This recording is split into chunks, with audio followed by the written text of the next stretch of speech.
Pada saat itu, bahasa Indonesia meskipun belum bisa disebut sebagai bahasa Indonesia, melainkan bahasa Melayu, sudah digunakan sebagai lingua franca di berbagai daerah di Indonesia.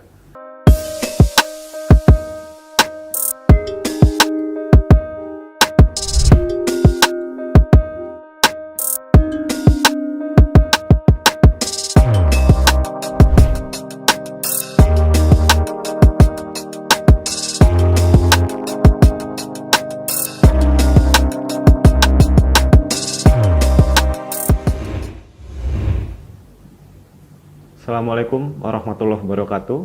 Selamat berjumpa kembali di kanal Kuliah Teknokrat bersama saya, Gufronian Ars, dosen mata kuliah Bahasa Indonesia, Universitas Teknokrat Indonesia.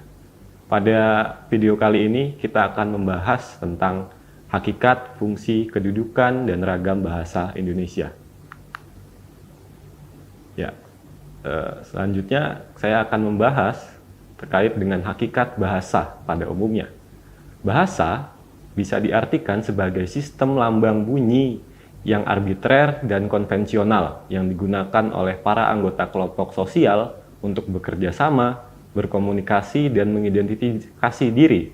Itu menurut Krida Laksana tahun 1983. Jadi apa maksudnya arbitrer dan konvensional? Ada dua kata yang digarisbawahi di dalam pengertian tersebut. Yang pertama adalah arbitrer. Bahasa dikenal sebagai sistem yang arbitrer, artinya bahasa itu mana suka. Tidak ada hubungan logis atau hubungan langsung antara tanda bahasa dengan hal yang ditandainya. Agar mudah, saya akan berikan contoh. Misalnya, kata pohon tidak ada hubungannya langsung dengan si bendanya. Mengapa kita menyebut pohon sebagai pohon? Tidak dengan kata lain begitu. Misalnya kita menyebut pohon, benda pohon dengan mobil misalnya, atau pohon dengan kursi misalnya. Itu tidak ada hubungan logis, melainkan hanya kesepakatan bersama. Nah, kesepakatan itulah yang disebut konvensi atau sifatnya dikenal sebagai konvensional. Jadi bahasa itu walaupun mana suka, tetapi harus diakui oleh semua pemakainya. Itulah yang disebut dengan konvensional. Misalnya, kita sepakat menyebut tumbuhan yang memiliki daun dan berbatang sebagai pohon. Sementara dalam bahasa lain, hal yang sama, wujud yang sama bisa juga disebut dengan istilah yang berbeda. Kalau dalam bahasa Inggris dikenal tree, kemudian di dalam bahasa lainnya mungkin berbeda lagi. Nah, itu yang disebut konvensi atau kesepakatan bersama. Dalam hal ini, orang Indonesia menyepakati bahwa tumbuhan tersebut disebut pohon gitu. Kemudian kita akan bicara tentang akar bahasa Indonesia. Seperti yang mungkin Anda ketahui, bahasa Indonesia berasal atau akarnya itu dari bahasa Melayu. Nah, dasar yang dipakai adalah bahasa Melayu dari Riau pada abad 19. Pada saat itu, bahasa Indonesia meskipun belum bisa disebut sebagai bahasa Indonesia, melainkan bahasa Melayu, sudah digunakan sebagai lingua franca di berbagai daerah di Indonesia. Lingua franca ini merupakan bahasa yang digunakan untuk menyatukan masyarakat yang berbeda-beda sukunya, berbeda-beda bahasanya. Orang dari Aceh bertemu dengan orang dari Kalimantan menggunakan bahasa Melayu ini untuk bertransaksi, misalnya berdagang dan lain sebagainya. Nah, itulah yang disebut lingua franca. Kemudian baru pada 1928 ditetapkan bahasa Melayu Riau itu sebagai bahasa kita, bahasa Indonesia.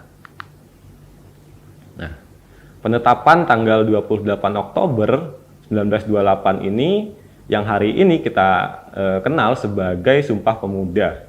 Pada poin ketiga, pada butir ketiga, kita bisa mengingatnya sebagai kami putra dan putri Indonesia, menjunjung bahasa persatuan bahasa Indonesia. Nah, sejak saat itu, bahasa Melayu Riau itu tidak lagi digunakan istilahnya, melainkan sekarang kita menggunakan istilah bahasa Indonesia untuk menyebut bahasa kita. Seiring berkembangnya waktu, dari dulu sampai sekarang, ejaan bahasa Indonesia juga mengalami perkembangan. Misalnya pada 1901 dikenal ejaan Van Ophusen. Kalau Anda mengingat-ingat, di zaman dahulu banyak sekali ejaan yang menggunakan OE, kemudian banyak sekali bunyi-bunyi yang tidak familiar untuk zaman sekarang. Itu terjadi karena masih ada pengaruh dari ejaan Belanda dan ejaan Portugis pada zaman tersebut gitu. Dimulai sejak ejaan Van Ophusen ini 1901. Setelah Van Ophusen ada juga ejaan Republik atau ejaan Suwandi. Suwandi ini orang yang mencetuskannya. Ejaan Republik ini ditetapkan pada 1947. Nah, pada ejaan Suwandi ini yang digarisbawahi atau yang menjadi ikon gitu di dalam ejaan Republik adalah penggunaan angka di dalam kata-kata dalam bahasa itu. Misalnya kata ulang anak-anak atau burung-burung itu bisa disingkat atau diperjelas dengan angka. Jadi burung-burung tidak ditulis burung tanda hubung burung, tetapi burung kemudian angka 2. Nah, itu mulai adanya sejak ejaan Republik atau ejaan Suwandi ini. Kemudian berkembang lagi, ejaan Republik ditinggalkan dan menjadi ejaan Melindo atau Melayu Indonesia. Nah, pada konsep ejaan ini dikenal aktif tahun 1959. Salah satu ciri ejaan ini adalah bahwa penggunaan konsonan rangkap banyak disederhanakan. Jadi misalnya TJ itu seperti yang terdapat pada kata cinta, TJINTA itu diubah menjadi C saja. Nah, itu menjadi sederhana. Ini juga yang menjadi akar ejaan modern seperti saat sekarang kita gunakan ini. Ini yang paling populer saya kira. Selanjutnya ada ejaan bahasa Indonesia yang disempurnakan atau disingkat menjadi EYD. EYD ini diresmikan pemakaiannya pada tanggal 16 Agustus 1972 oleh Presiden Republik Indonesia pada saat itu. Peresmian tersebut berdasarkan putusan Presiden nomor 57 tahun 1972. Nah, penggunaan EYD ini berlaku sejak 1972 sampai 2015. Setelah ejaan yang disempurnakan, tahun 2015 dikenal lagi ejaan bahasa Indonesia atau dikenal sebagai EBI. Ejaan tersebut adalah tata ejaan yang berlaku sejak 2015 berdasarkan Peraturan Menteri Pendidikan dan Kebudayaan RI nomor 50 tahun 2015 tentang Pedoman Umum Ejaan Bahasa Indonesia atau PUEB. Tata ejaan ini menggantikan tata ejaan bahasa Indonesia yang disempurnakan yang sudah ditinggalkan sebelumnya. Secara umum, ejaan bahasa Indonesia yang paling mutakhir ini mengungkapkan hal-hal yang paling sederhana, paling ringkas, dan mulai meninggalkan ejaan-ejaan konsonan rangkap seperti tadi, TJ, OE, dan lain-lain. Jadi kita sudah tidak pakai ejaan-ejaan lama itu. Selanjutnya, kedudukan bahasa Indonesia. Hasil perumusan seminar politik bahasa nasional yang diselenggarakan di Jakarta pada 26 sampai 28 Februari 1975 antara lain menegaskan bahwa bahasa Indonesia memiliki kedudukan dua. Pertama sebagai bahasa nasional dan yang kedua sebagai bahasa negara. Sebagai bahasa nasional, bahasa Indonesia berfungsi sebagai satu lambang kebanggaan nasional. Yang kedua yaitu lambang identitas nasional. Yang ketiga, alat pemersatu masyarakat yang berbeda-beda latar belakang sosialnya, berbeda-beda budayanya dan bahasanya. Dan yang terakhir adalah alat perhubungan antar budaya dan antar daerah. Sebagai bahasa negara, bahasa Indonesia punya fungsi yang pertama, bahasa resmi kenegaraan. Yang kedua, bahasa pengantar resmi di lembaga-lembaga pendidikan. Yang ketiga, sebagai bahasa resmi di dalam perhubungan pada tingkat nasional untuk kepentingan kenegaraan dan lain-lain, untuk kepentingan pemerintahan. Dan yang terakhir, bahasa resmi di dalam pengembangan kebudayaan dan penelitian dan lain-lain. Kemudian kita bicara soal ragamnya. Jadi bahasa Indonesia meskipun sudah ada acuannya, ejaan bahasa Indonesia, tetapi tetap ada ragam-ragamnya. Apa ragam bahasa yang dimaksud itu? Jadi ragam bahasa itu merupakan variasi bahasa yang terjadi karena pemakaian bahasa tersebut. Pengaruhnya ada dua. Yang pertama terjadi karena perbedaan medianya. Yang kedua yaitu perbedaan situasi. Nah, berdasarkan medianya, kita mengenal ragam lisan dan ragam tulisan. Apa perbedaan antara ragam lisan dan ragam tulisan ini? Yang pertama, kalau ragam lisan, kita memerlukan kehadiran mitra tutur atau orang yang kita ajak bicara.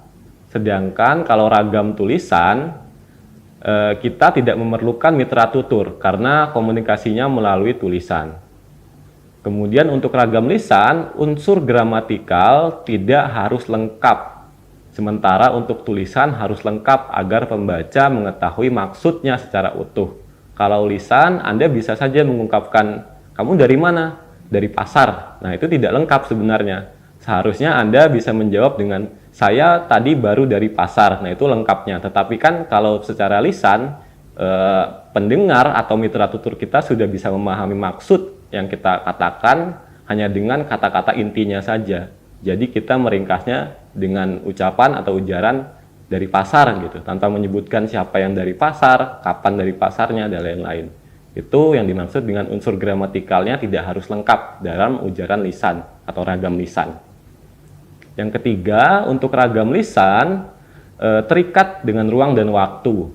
Jadi Anda harus on time gitu ya, real time gitu di dalam mengucapkan satu ujaran bahasa secara lisan. Sedangkan untuk tulisan, Anda bisa menulis hari ini, kemudian pembacanya itu dibacanya baru 1 abad kemudian. Misalnya apa? Penulisan naskah-naskah novel misalnya, atau naskah-naskah undang-undang. Nah, itu kan penulisnya atau penyusunnya itu sudah puluhan tahun lalu, kemudian baru dibaca sekarang misalnya, seperti itu. Kalau lisan harus diperdengarkan atau dikomunikasikan langsung agar bisa didengar si mitra tutur.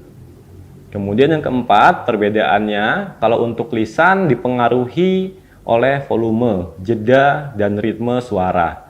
Jadi makna, misalnya kita ingin bertanya atau ingin memerintah, itu sangat dipengaruhi oleh volume kita, pemberian jeda, dan ekspresi gitu ya, bisa dikatakan seperti itu.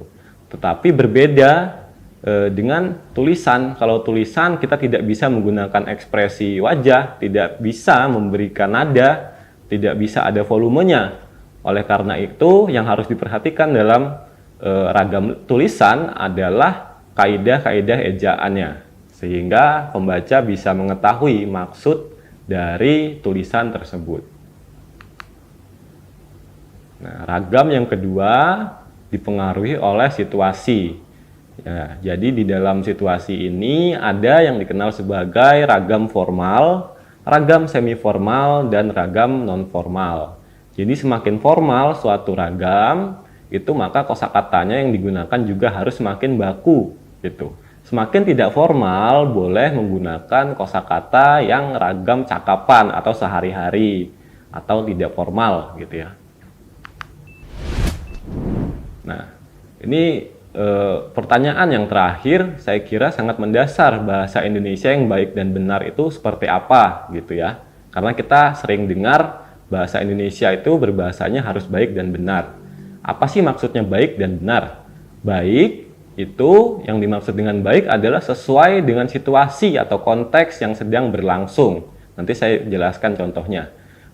Kalau benar itu sesuai dengan kaidah yang berlaku. Yang pertama adalah baik, sesuai dengan situasi atau konteks yang berlaku. Kalau Anda sedang berada dalam suatu rapat formal, maka baik nilainya kalau Anda menggunakan kosakata yang baku. Tetapi kalau Anda menggunakan kosakata yang baku, misalnya untuk menawar harga di pasar, maka itu menjadi tidak baik karena tidak sesuai dengan konteks situasinya gitu. Begitu juga sebaliknya, kalau Anda menggunakan cakapan sehari-hari di pasar, nah itu sudah baik karena memang situasinya mendukung di situ gitu. Tidak formal situasinya. Nah, kalau benar itu sesuai dengan kaidah yang berlaku. Ini tidak bisa tidak. Maka sesuai dengan ejaan bahasa Indonesia atau EBI yang kita gunakan saat ini. Itulah dua indikator yang saya kira perlu diperhatikan untuk bisa berbahasa Indonesia tidak hanya sesuai dengan kaidah, tetapi juga harus sesuai dengan konteks yang sedang berlaku atau berlangsung. Ya, saya kira itu untuk pertemuan atau perjumpaan kita pada kali ini. Semoga ada manfaat yang bisa kita ambil dari materi kali ini. Saya akhiri. Wassalamualaikum warahmatullahi wabarakatuh. Terima kasih sudah menyaksikan video pembelajaran ini. Jangan lupa like, komen, dan subscribe, serta nyalakan tanda loncengnya agar kalian tidak ketinggalan informasi update lainnya.